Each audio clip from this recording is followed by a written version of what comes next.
요즘은 길만 걸어도 등허리에 땀이 주룩 흐르는 듯한 기분이 드는 날씨가 쭉 이어지네요. 이런 계절이 돌아오면 저에게 일어났었던 지난 과거의 사건이 하나 떠오르는데 저에게 참 잊지 못할 사건이기도 하고 잊으면 안 되는 사건이기도 해서 아직 기억이 생생합니다. 제가 이 익명의 공간을 찾아와 사연을 쓰게 된 것도 모두 그때 있었던 사건을 여러분들께 이야기하고 싶은 마음에서 시작된 것이랍니다. 저는 지금 40대에 막 접어든 나이이고 지난 사건 모두 몇 년 전에 일어난 과거 사건이지만 이렇게 속 시원하게 털어놓기까지 꽤 오랜 시간이 흐르게 되었네요. 여자로서 이런 일이 치욕스럽게 느껴지기도 했고 제 자존심을 많이 깎아먹는 일이라 느껴지기도 했지만 세월이 흐르니 저도 성장을 했는지 의연해지게 되었습니다. 제가 어떤 일을 겪었는지 궁금하시죠? 대부분 이 사연을 들어주실 분들이 여성분들일 거라 생각을 하는데 제 이야기가 많이 공감되실 수도 있을 것 같네요. 제가 어떻게 이 험한 세상을 헤쳐나가게 되었는지 지금부터 제 이야기 한번 들어주시면 감사하겠습니다. 저는 대학 시절부터 8년이라는 시간을 함께한 남자친구가 있었습니다. 8년이라는 시간을 함께하다 보니 정말 누구보다 가족 같고 누구보다 더 빠르게 제 감정을 확인하고 살펴주는 사람이어서 제가 참 많이 의지를 했던 남자였습니다.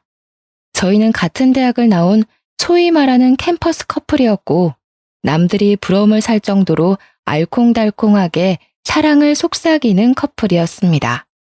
대학을 졸업한 이후에 저희 둘 다 평범한 회사원이 되었고 사회생활을 하면서 겪은 부당한 기억, 달콤한 기억을 모두 공유하며 오랜 시간을 만나왔습니다. 그렇게 오랜 세월을 함께했으니 당연한 수순으로 저희는 29살이 되던 해에 결혼을 약속하게 되었고 아직도 프로포즈를 받았던 그날이 생생하게 기억이 나기도 합니다. 저희 둘 다 같은 대학 같은 과를 나왔고 무려 8년이나 연애를 했던 장수 커플이었기 때문에 동기들 사이에서도 당연히 결혼을 할 줄 알았다며 주위의 축가를 한껏 받기도 했습니다. 저희가 청첩장을 돌리던 날 동기들을 전부 불러 모아서 파티를 열었는데 저와 같은 동기였던 여자친구 민지가 저를 정말 진심으로 부러워해 주었어요. 본인은 남자를 만나도 오래 사귀지를 못하고 일찌감치 헤어지곤 하는데 어떻게 8년이나 연애를 할 수 있냐며 비법을 전수해달라고 하기도 했습니다. 저는 민지와 친하게 지내던 사이는 아니었지만 제 남편처럼 자상하고 배려해줄 수 있는 사람을 만나면 가능한 일이라고 슬쩍 자랑을 섞어서 이야기를 했습니다. 민지에게 너도 너의 짝을 만나기만 하면 8년 연애는 물론이고 평생을 함께해도 괜찮을 거라는 생각이 들 거라고 용기를 주었습니다. 양가에서도 당연히 저희가 오래 연애를 했다는 사실을 알고 있었기 때문에 사실 결혼식을 올리겠다고 했을 때 반대를 할 곳도 전혀 없었습니다. 당연히 너희가 결혼을 할 줄 알고 있었다면서 시큰둥하게 언제 할 건데? 하는 식의 반응밖에 없었죠. 뭐 조금 허무하긴 했지만 사실 그만큼 함께한 시간이 있으니 반대를 하는 것도 이상하죠. 거기다가 둘 다 안정적인 직장 생활을 하고 있었기 때문에 양가에서는 둘이 알아서 잘 살았으면 좋겠다고 말씀을 하신 이후에 일절 상관을 하지 않으셨습니다.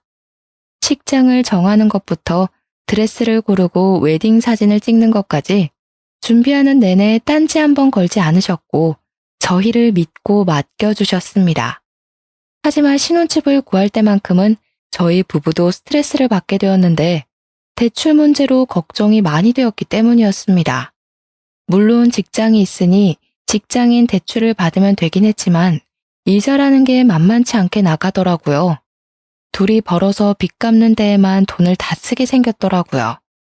그때 저희 아버지께서 고민을 조금 하시더니 노후 자금 목적으로 구매를 해두신 아파트에서 들어가 살아보라고 양해를 해주셨습니다. 사실 그 집을 선뜻 내어주실 거란 생각은 못했던 터라 마치 로또를 맞은 것 같은 기분이 들었죠. 일단 저와 남편의 신혼집도 해결이 되었으니 행복한 일만 남았구나 생각했습니다. 시작부터 아무 걱정 없이 술술 잘 풀리는 느낌이라 행복했는데 이 행복은 역시 아주 잠깐이었습니다. 모두의 축복 속에서 결혼식을 올렸고 누구보다 행복하게 살겠다고 다짐을 한 것도 잠시. 1년이라는 시간이 흘렀을 때 저희 부부를 뒤흔드는 사건이 일어났습니다.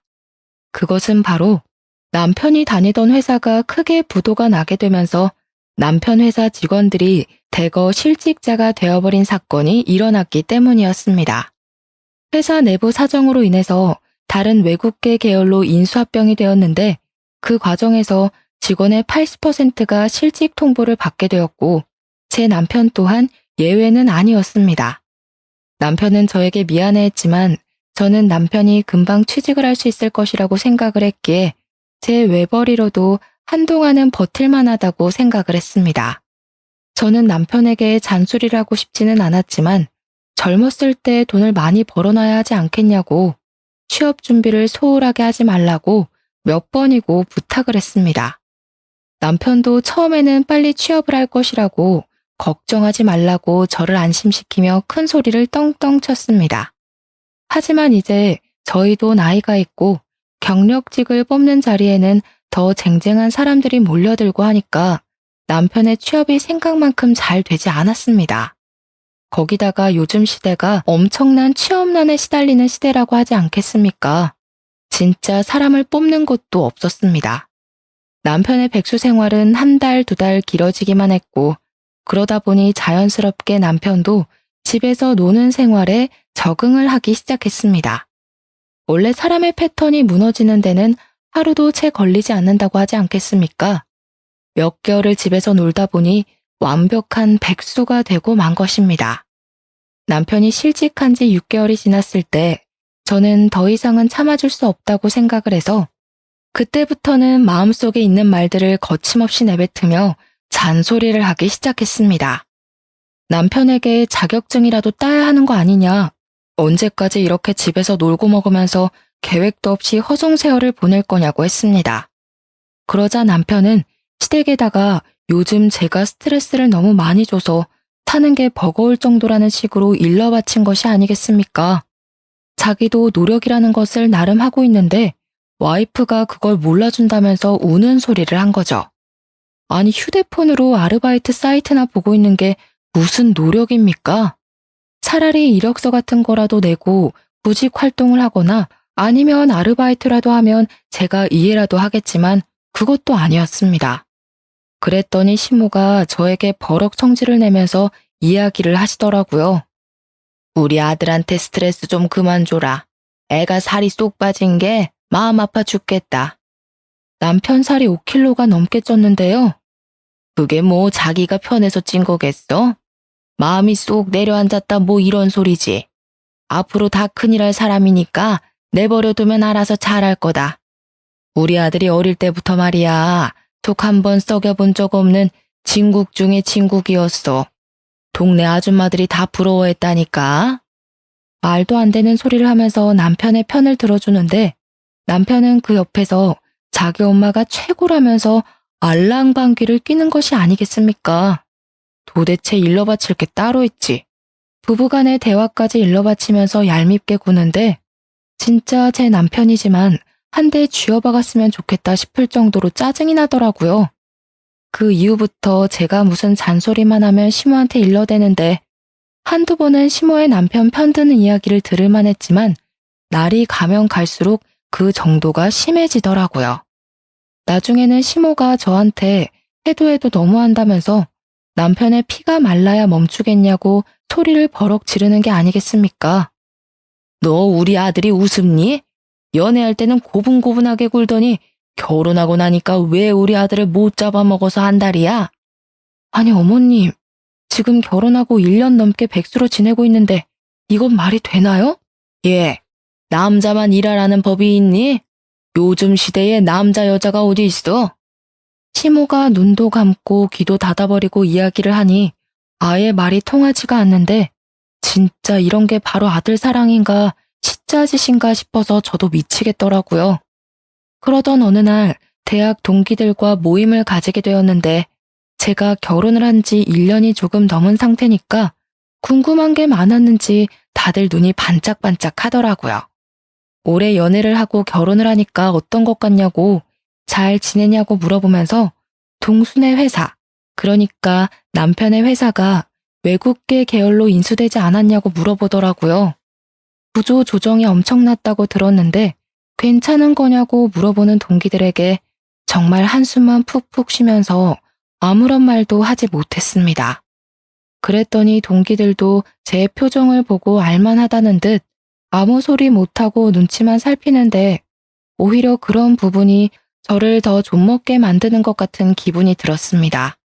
동기들에게 양해를 구하고 오늘은 집에 일찍 들어가 보겠다고 말을 하며 일어나게 되었는데 애들이 약간 동정심이랑 망해서 기분 좋다는 표정이 섞여 있더라고요. 순간 느껴지는 적대감에 어이가 없어서 이런 것들을 친구라고 생각하고 지냈나 싶은 마음이 들고 참 말로 설명할 수 없는 기분이 들었습니다. 원래 남의 불행이 본인의 행복인 사람들이 덜어 존재하기는 하지만 오랜 시간 친했던 친구들이 그럴 줄은 몰랐으니까요. 아무튼 서둘러서 그 자리를 떠나는데 민지 기억하시죠? 저랑 같은 과를 나오기는 했지만 별로 친하지 않았던 그 친구가 저를 따라 나오더라고요. 수정아 하면서 제 이름을 부르더니 할 말이 있다고 하더니 민지가 창업을 했는데 액세서리를 파는 쇼핑몰을 오픈했다고 하는 게 아니겠습니까? 상황이 이런데 설마 물건을 사라고 하는 건가 싶어서 시큰둥하게 그래서 어쩌라는 식으로 물어보았더니 민지가 웃으면서 그러더라고요. 친구 좋다는 게 뭐야? 나 지금 택배 업무랑 잡일을 할 사람을 구하고 있는데 혹시 동수가 시간이 되면 우리 쇼핑몰에서 일할 생각 있냐고 물어봐 줄래? 그 순간 저는 민지의 등 뒤에서 새하얀 빛이 보이는 듯한 기분이 들었습니다. 한마디로 제 구세주나 다름없어 보였죠. 민지네 사업장이 5인 미만 사업장이라 4대 보험의 혜택은 받을 수 없지만 업장이 커지게 되면 당연히 4대 보험까지 넣어주겠다고 하더라고요. 저한테 제가 동수 때문에 힘들어하는 게 너무 눈에 보인다고 남편에게 물어봐주고 하겠다고 하면 바로 출근시켜달라고 했습니다. 저는 집으로 달려와 민지가 했던 이야기를 남편에게 고스란히 전했고 4대 보험이 안 되는 것은 아쉽지만 나중에 해준다고 하더라 하면서 남편을 설득하기 시작했습니다. 언제까지 집에서 놀고 먹을 수만은 없지 않냐. 월급이 많은 편은 아니라도 그거 벌어오면 우리 살림에 훨씬 더 보탬이 될 거라고 남편을 꼬시기 시작했습니다. 남편이 귀가 솔깃한 건지 업장이 어디에 있냐고 물어보더라고요. 저는 민지에게 남편이 궁금해하는 모든 것을 물어봐주고 연결까지 시켜주게 되었습니다. 드디어 남편이 1년 3개월 만에 백수 생활을 청산하고 민지가 운영하는 액세서리 사업장에서 일을 하기 시작했습니다. 남편도 저랑 같은 학교 같은 과이니 민지를 알긴 알았지만 민지랑 친하게 지내던 사이는 아니었습니다. 물론 그건 저도 마찬가지였고요. 대학을 다니던 시절에 민지에게 추문 같은 것이 꽤 많았었는데 애가 여우다 남자를 밝힌다 이런 소문이 퍼다했기 때문이었습니다. 하지만 이제 저희 나이도 30이고 민지가 예쁘장하게 생긴 친구라서 질투심에 그런 소문이 더 붙었을 수도 있다고 생각을 했기에 별 신경을 쓰지 않았습니다. 왜냐면 그 잠깐 동안 민지가 저희 부부에게 보여준 진심이 너무나도 순수했기 때문이었습니다. 남편은 민지의 업장에서 꽤 빠르게 적응을 해 일을 해나가기 시작했고 대충 4개월쯤 흘렀을 때 뜬금없이 저에게 액세서리를 선물로 주는 센스를 보이기도 했습니다. 꽤 비싼 브랜드의 목걸이였는데 남편이 저를 위해 선물을 사왔다는 것도 그렇고 센스 있게 제가 좋아하는 디자인인 것도 그렇고 그냥 너무 예뻤습니다. 남편이 일을 시작한 이후부터 바빠지기는 했지만 오히려 부딪히는 시간이 줄어드니까 사이는 조금 더 좋아진 듯한 느낌이 들기도 했습니다. 남편이랑 함께하는 시간이 소중해지고 좋아져서 이번 일로 인해서 우리 부부의 사이가 더 돈독해졌다고 믿게 되었습니다. 몇 주 뒤에 여자 동기들이 밥이나 함께 하자며 저녁에 모이자고 해서 남편에게 민지도 이야기 전에 들었대? 하고 물어보니까 남편이 그러는 거예요. 민지가 친구들이랑 이상하게 잘 어울리지 못하는 것 같더라? 그 모임에 따로 초대받지 못했다고 하던데. 그래? 그러면 내가 민지한테 연락해서 같이 가자고 해봐야겠다. 저는 민지에게 바로 연락을 했고 같이 저녁 모임에 가자고 하니 너무 좋아하더라고요.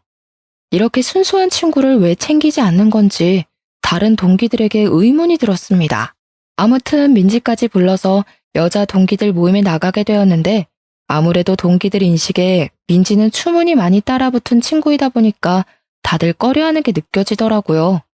제가 나서서 오해를 풀어줘야겠다 싶어서 일부러 더 민지를 챙기기도 했고 30이 넘긴 나이가 되었으니 이제 그런 뜬 소문은 잊어버리자고 했습니다.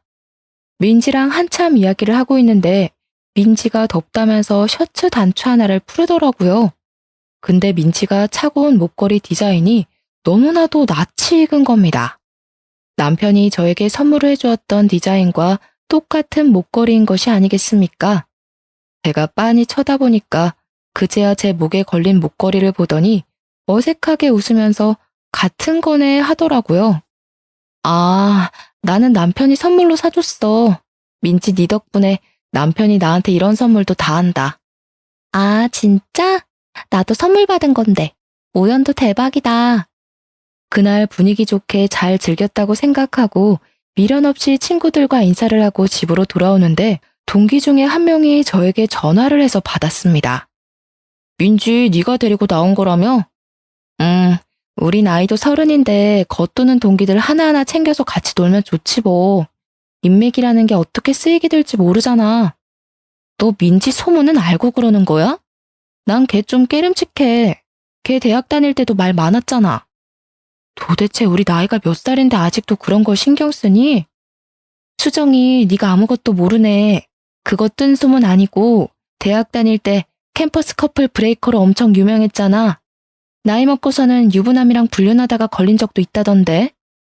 정확한 사실인지는 알 수 없지만 그런 이야기를 듣고 나니 괜히 민지의 업장에 남편을 소개해 준 것인가 하는 생각이 들면서 찝찝한 마음이 들었습니다. 여자의 촉이라는 게 진짜 대단하지 않습니까? 어쩐지 찝찝한 마음이 든다고 했더니 사건이 여기서부터 제대로 터지기 시작했습니다. 남편이 어느 날부터 계속 얼굴에 어두운 그림자가 드리우는 것이 아니겠습니까? 제가 남편의 수상한 행동에 참지 못하고 무슨 일이냐고 물어보았습니다. 사실 내가 그동안 말을 하지 못한 게 있는데 내가 용돈을 받은 거 모아서 주식 투자를 했는데 그게 진짜 초대박이 난 거야. 그래서 신이 나서 조금씩 돈을 모아서 투자를 했는데 투자금의 몇 배 이상의 돈이 불어나기 시작하는 거지. 그래서 내가 너무 신이 나서 그래서 내가 대출을 받아가지고 크게 투자를 한 번 했는데 그 회사 주식이 갑자기 고꾸라지면서 원금을 다 잃은 것도 모자라 대출 빚을 지고 말았어. 저는 그 말에 너무나도 충격을 받아서 한동안 정신을 차리지 못하고 멍한 상태로 남편의 얼굴을 바라보기만 했습니다.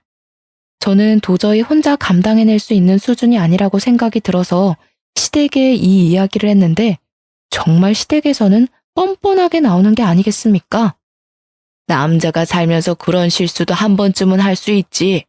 너도 돈 벌고 있지 않니? 같이 벌어서 갚아나가면 얼마 안 걸릴 거다. 저희가 부모님의 노후자금이나 다름없는 아파트에 들어와 대출 없이 살기 시작한 이유가 돈을 모으기 위해서였는데 갑자기 여기서 예상치 못한 구멍이 뚫린 거죠. 저는 고민에 쌓여 결국에는 이자를 지불하는 게 더 손해라는 생각에 붓고 있는 적금을 깨겠다고 했더니 남편이 저에게 기가 막힌 묘수가 있다는 게 아니겠습니까? 저는 지푸라기라도 잡아야 한다는 심정으로 남편에게 묘수가 무엇이냐고 물어보았고 남편은 우리가 위장 이혼을 하면 된다고 말을 하더라고요. 저는 순간 제가 무슨 소리를 들은 건가 싶어서 뭘 하자고 하는 거냐고 다시 한번 되물어봤는데 남편이 위장 이혼이라고 대답을 하더라고요. 내가 주식 투자를 한 사람들끼리 모여있는 톡방에 들어가 있는데 거기서 지금 다들 위장 이혼을 한다고 난리래. 투자 손실 난 것만큼 어쨌든 갚아야 하는데 내 명의로 된 재산이라도 지켜야 하지 않겠나 뭐 이런 의미로 한다더라고. 남편의 말에도 일리가 있다는 생각이 들었습니다. 모든 재산을 제 명의로 돌려놓고 위장 이혼을 하면 남편이 파산 신청을 해도 안전하니까요. 물론 이런 일이 불법이라는 것을 알고는 있지만 정작 제 코가 석자인 마당에 물불 가릴 때가 아니지 않겠습니까? 거기다가 남편이 계속해서 저를 설득해오니 저도 혹하더라고요.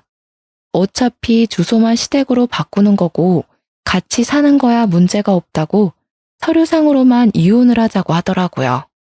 저는 한 달 동안 고민을 하고 남편의 꾸준한 설득 끝에 결국 위장 이혼이란 것을 하게 되었습니다. 저희 부부는 서류상으로 협의 이혼을 진행했고 아이가 없었기 때문에 한 달 만에 이혼이 성립되었습니다. 그런데 이혼을 마무리 지은 그날부터 남편이 정말 제 눈에도 보일 정도로 변하기 시작했습니다. 저는 급작스러운 변화에 상황 파악이 잘 되지 않을 정도였습니다. 분명 우리는 서류상으로만 이혼을 했음에도 불구하고 남편은 정말 저와 이혼을 한 사람처럼 굴기 시작한 것입니다.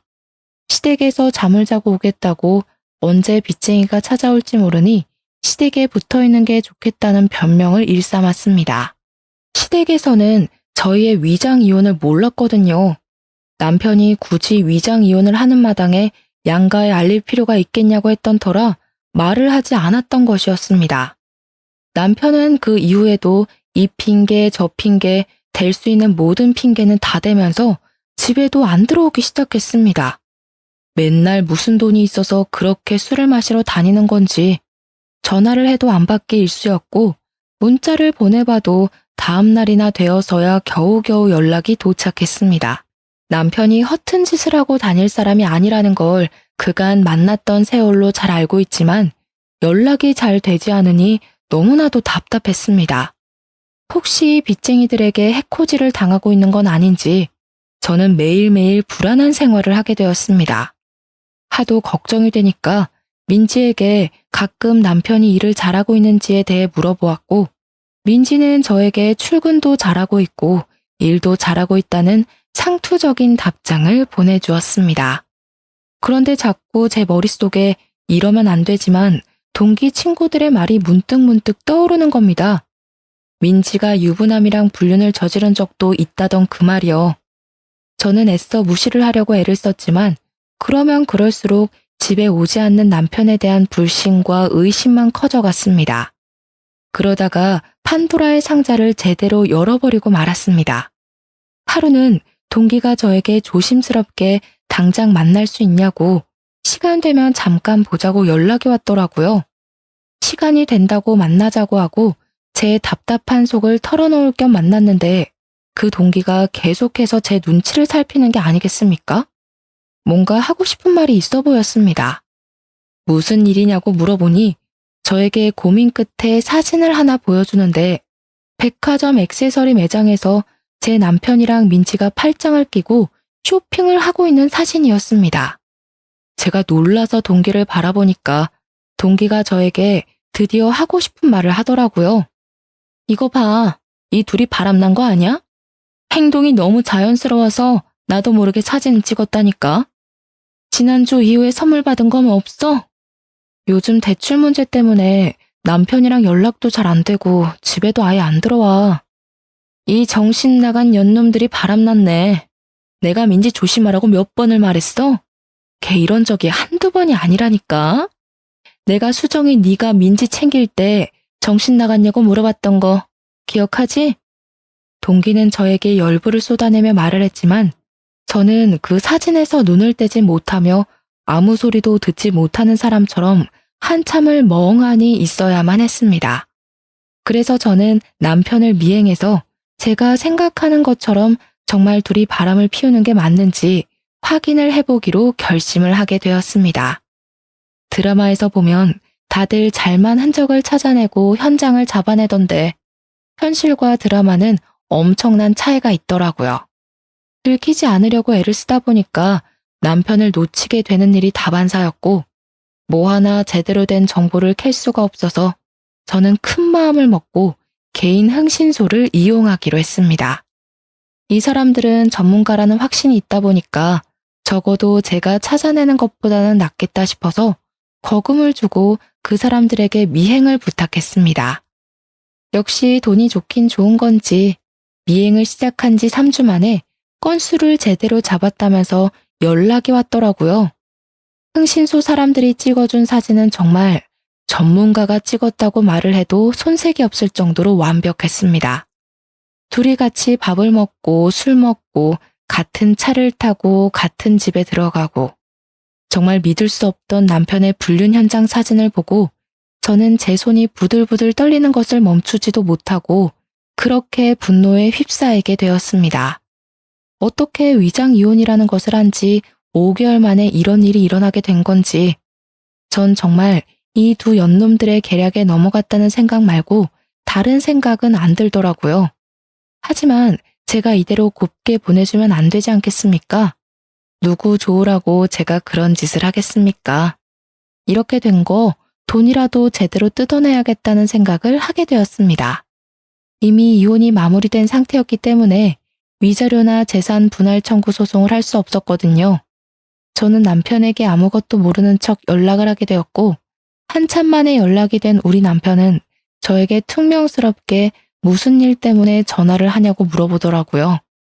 저는 남편에게 부부 사이에 무슨 용건이 있어야지만 연락을 해야 하는 거냐 말하고 싶었지만 큰 그림을 위해 꾹 참고 큰일이라도 난 듯 연기를 하기 시작했습니다. 여보, 어떡해. 우리가 위장 이혼한 거 우리 부모님은 모르시잖아. 우리 엄마가 갑자기 계단에서 굴렀는데 허리를 다쳐서 뼈 수술을 해야 한대. 근데 허리 수술 엄청 비싼 거 알지? 혹시 내가 급하게 쓸 돈 없어서 그런데 당신이 좀 보내줄 수 있어? 내가 돈이 어디 있어. 우리가 빚 때문에 위장 이혼한 거 까먹은 거야? 그러면 시댁이라도 말을 해서 빌려오면 안 돼? 아니면 민지한테 가불이라도 해달라고 하면 안 돼? 내가 민지 찾아가서 물어봐야겠다. 남편은 제가 일부러 민지 이야기를 꺼낸 줄도 모르고 무척이나 당황해하는 게 아니겠습니까? 제가 당장이라도 만나러 갈 것처럼 구니까 한참 고민을 하더니 알겠다고 하더라고요. 알겠어.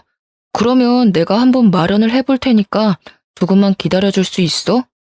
남편은 1시간 동안 돈을 빌리려고 알아보러 다니기라도 한 것인지 1시간 뒤에 저에게 정확하게 얼마가 필요한 거냐고 물어보았고 저는 일부러 큰 액수를 불렀습니다. 냅다 수술비 2천만 원에 입원을 장기간 하고 재활치료도 해야 하는 입장이니 넉넉하게 3천만 원 정도가 있으면 좋을 것 같다고 말을 했습니다. 제가 협의이혼을 했으니까 위자료를 못 받지 않았겠습니까? 제가 법정 위자료를 찾아보니까 대충 3천만 원 받으면 많이 받은 거라고 하더라고요. 특히 불륜으로 인해 유책 배우자에게 위자료를 받을 경우 그 정도 받을 수 있다고 해서 3천만 원을 부른 것이었습니다. 그랬더니 남편이 2시간 뒤에 제 통장으로 정말 3천만 원이라는 돈을 보낸 게 아니겠습니까? 남편이 순순히 보내주니까 돈을 더 뜯어내도 되겠다는 마음이 들더라고요. 저는 흥신소에서 물어다 준 둘의 불륜 사진을 차곡차곡 정리를 해서 터트릴 준비를 했습니다. 그리고 한 2주일이라는 시간이 더 지난 다음에 남편에게 다시 한번 말을 했습니다. 우리 엄마가 수술을 한 번 더 해야 한다고 하는데 이번에도 구해다 줄 수 있어? 아니, 수술비가 네 집 개 이름이야? 더 빌릴 곳도 없어. 그래? 우리 그럼 그냥 다시 합치자. 그게 무슨 소리야? 나 솔직히 내 이름으로 빚 얻는 거 불안해. 당신이랑 같이 갚는다는 든든한 보호막이라도 있어야 내가 버티면서 살 수 있을 것 같아. 당신도 혼자 대출 빚 가진 거 불안하지 않아? 우리 같이 살면서 둘이 갚자 그냥, 응? 다시 혼인신고하자. 저는 말도 안 되는 소리를 하면서 남편에게 혼인신고를 다시 하자고 졸랐습니다. 하지만 남편이 제 말을 들어줄 리가 없지 않겠습니까? 민지랑 바람을 피우고 있는데 저랑 왜 혼인신고를 하고 싶겠어요? 자기가 다시 알아보고 돈을 빌려오겠다고 하더라고요. 다음날 남편이 저에게 1,500만 원의 돈을 보내왔길래 저는 정신 나간 듯이 웃어젖혔습니다. 이거면 충분하겠지?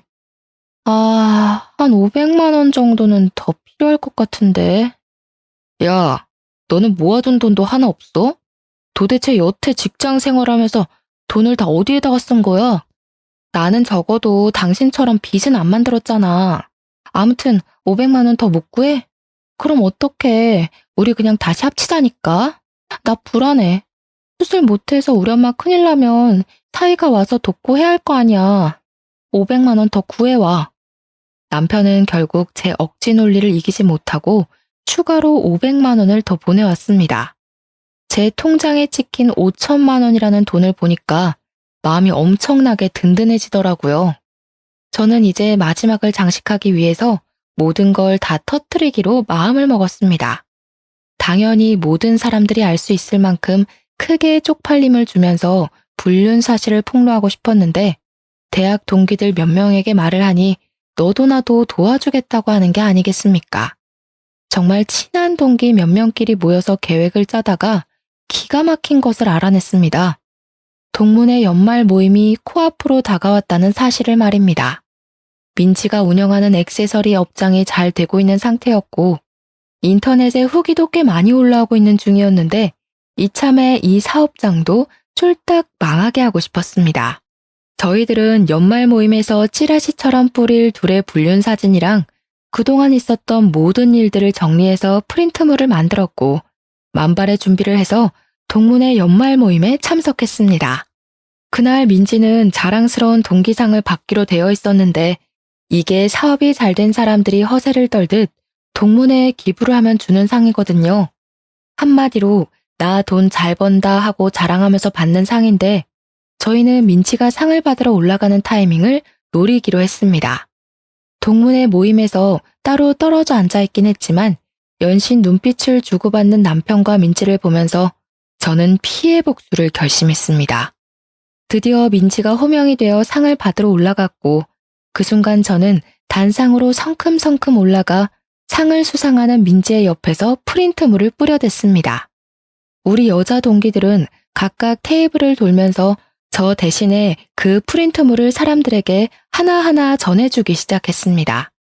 동문회에 온 선배, 후배, 교수님들 모두 할 것 없이 그 불륜 행각이 담긴 사진들을 보게 되었고 사람들은 충격적인 사실에 웅성웅성거리며 민지와 남편을 보더라고요. 아무래도 남편과 민지를 아는 사람들이 꽤 있었고 저랑 8년이란 세월을 연애했다는 것도 대부분 알고 있었던 사람들이니 충격이 컸을 법도 했습니다. 남편과 민지를 이상한 눈으로 바라보는 사람들이 늘어나자 그 둘은 얼굴이 사색이 되어서 발버둥을 치기 시작했습니다. 당연히 민지와 남편은 오해가 있는 거라면서 그런 사이가 아니라고 난리를 치며 가까운 테이블부터 돌면서 오해라고 아니라고 소리를 쳤습니다.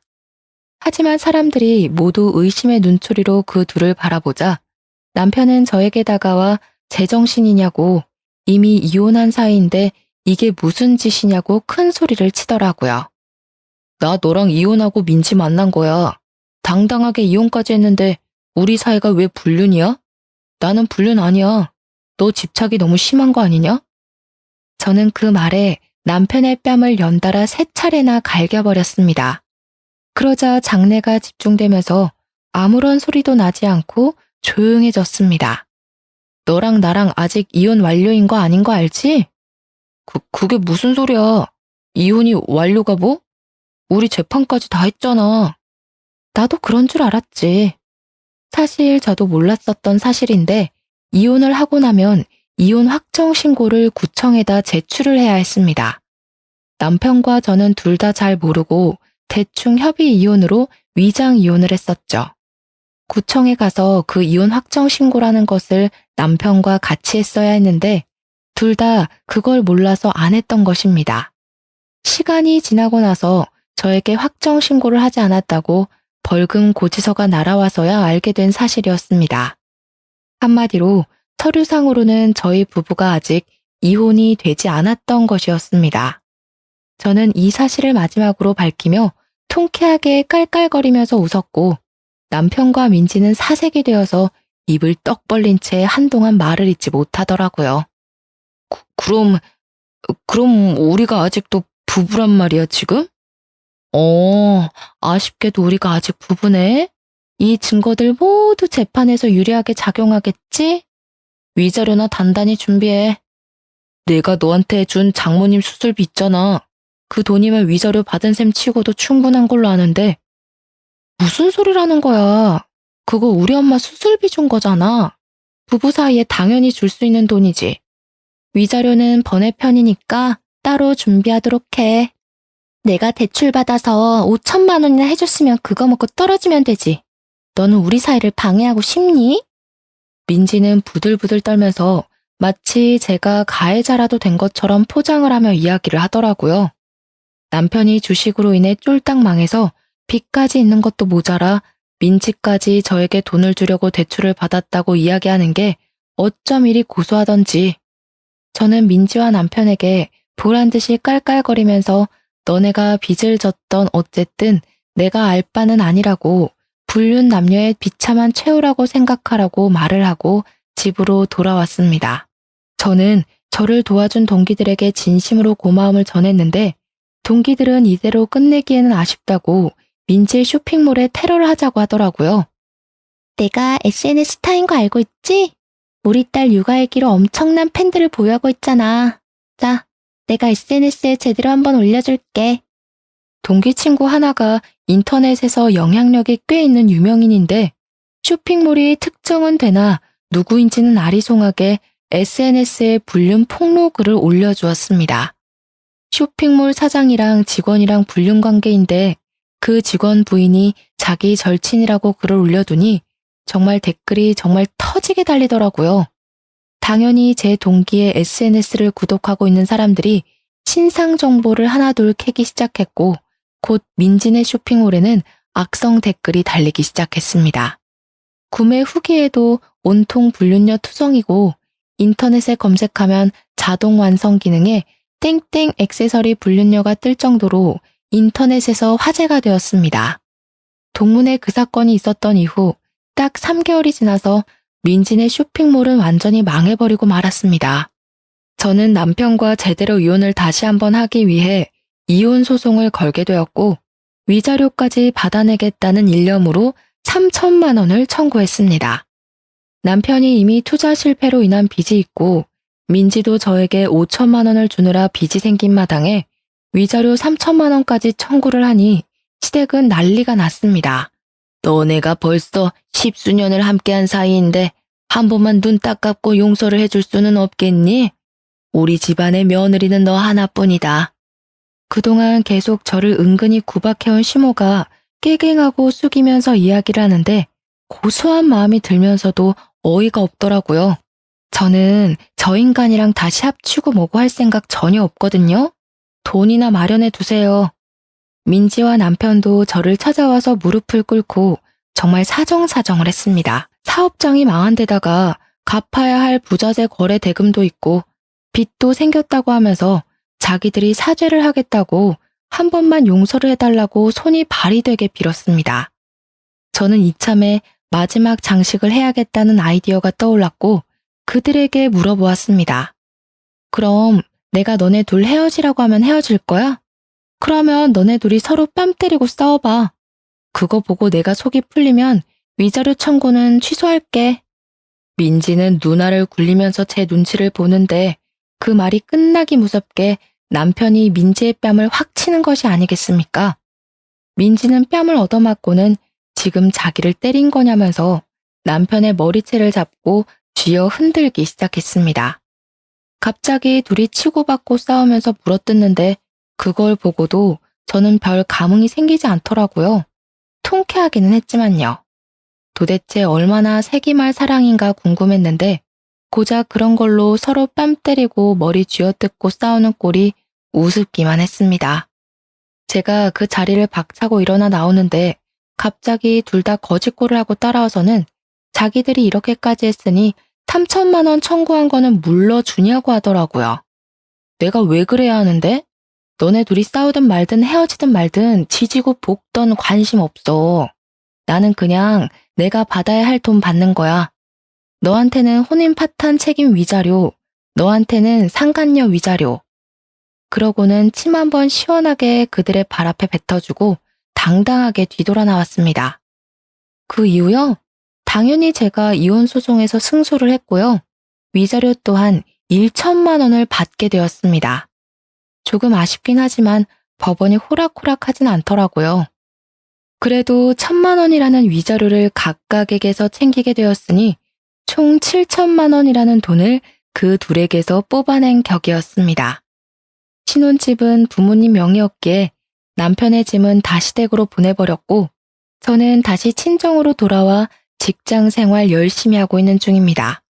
남편과 민지는 둘이 서로 뺨 때리고 싸운 이후에 감정의 골이 깊어진 건지 뭔지 헤어졌다는 소문이 귀에 들려오더라고요. 남편은 폐인이 다 되어서는 저에게 울면서 한두 번 전화가 오긴 했었는데 제가 미쳤다고 그런 전화를 받아주겠습니까? 차단했습니다. 저는 솔직히 속도 많이 상하기도 했고 우울함이 찾아오기도 했었습니다. 그런 찌질이를 10년이 넘는 시간 동안 내 사람이다 하고 지낸 게 억울해서요. 이 마음을 훌훌 털기 위해서 저는 마음치료소에서 상담을 받기도 하고 새로운 취미를 하나 가져보라고 해서 테니스까지 시작을 했습니다. 몸을 안 쓰다가 쓰려고 하니까 삐걱거리기도 하고 멍도 들고 힘이 들긴 한데 운동하면 막 아드레날린이 샘솟는 기분이더라고요. 우리 부모님께서도 저에게 고생 많았다고 잘 대처한 거라고 해주셔서 지금은 진짜 마음 다 털고 행복한 생각만 하면서 살고 있습니다. 몇 년이 지난 지금 저는 여전히 대학 동기들과 잘 지내고 있고 남편이랑 민지는 얼굴도 들이밀지 못하고 쥐 죽은 듯이 산다고 하더라고요. 일에서 남의 마음에 상처를 주고 뒤통수를 치면 안 된다는 걸 다시 한번 깨달았습니다. 결국 자기들에게 부메랑이 되어서 돌아오지 않겠습니까? 앞으로는 다들 저처럼 당하지 마시고 부디 정신 똑바로 차리고 세상을 살아가셨으면 좋겠습니다. 그리고 만약 이런 뒤통수를 맞았더라도 꼭 의연하게 대처하시길 바라면서 저의 글은 여기서 줄이도록 하겠습니다. 감사합니다.